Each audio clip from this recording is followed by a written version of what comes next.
ISBM TV news में आज की बड़ी 10 खबरें। डोनाल्ड ट्रंप ने कहा है कि अमेरिका ईरान इजरायल संघर्ष में अपनी भूमिका पर 2 हफ्तों में फैसला करेगा।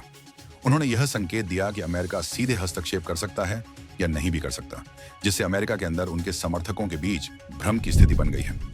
एयर इंडिया को DGCA ने चेतावनी दी है क्योंकि 3 एयरबस विमान सुरक्षा निरीक्षण के बिना उड़ान भरते पाए गए। इन विमानों में आपातकालीन स्लाइड की समय पर जांच नहीं कराई गई थी, जो एक गंभीर सुरक्षा उल्लंघन है। पाकिस्तान सेना प्रमुख असीम मुनीर की अमेरिका में डोनाल्ड ट्रंप से मुलाकात पर भारत के कांग्रेस नेता शशि थरूर ने प्रतिक्रिया दी है। उन्होंने अमेरिका को पाकिस्तान के आतंकवाद से जुड़े इतिहास की याद दिलाई और ऐसे देश से सतर्क रहने को कहा। ट्रंप का ईरान इजरायल युद्ध को लेकर रुख लगातार बदल रहा है।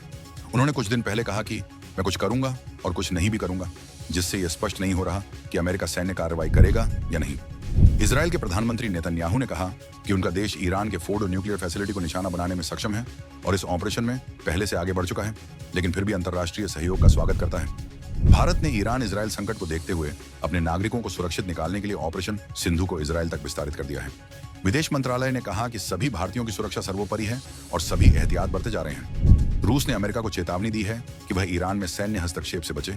रूस ने यह भी कहा कि वह इस पूरे क्षेत्रीय तनाव में मध्यस्थ की भूमिका निभाने को तैयार है, जिससे किसी बड़े युद्ध की संभावना को टाला जा सके। उपग्रह चित्रों से खुलासा हुआ है कि अमेरिका ने कतर स्थित अल उदैद एयरबेस से अपने अधिकांश सैन्य विमान हटा लिए हैं।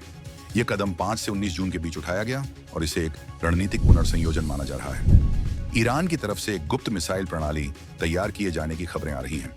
विशेषज्ञों का मानना है कि यह मिसाइल बहुत उच्च क्षमता वाली हो सकती है और इसे केवल इजरायल के साथ पूर्ण युद्ध की स्थिति में ही उपयोग किया जाएगा।